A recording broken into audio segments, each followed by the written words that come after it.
इनकी जो विस्कोसिटी होती है वो क्या होती है, विस्कोसिटी जो होता है वो क्या होता है, हाई होता है।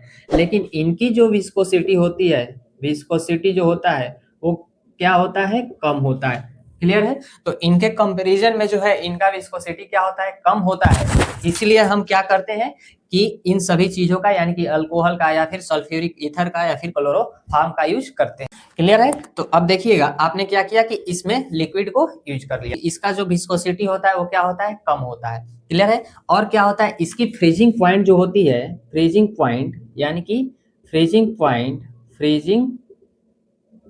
पॉइंट ये भी जो होता है आपका क्या होता है, कम होता है। अब देखिएगा फ्रीजिंग पॉइंट जो होता है कम होता है, इसलिए इसका यूज क्यों करते हैं।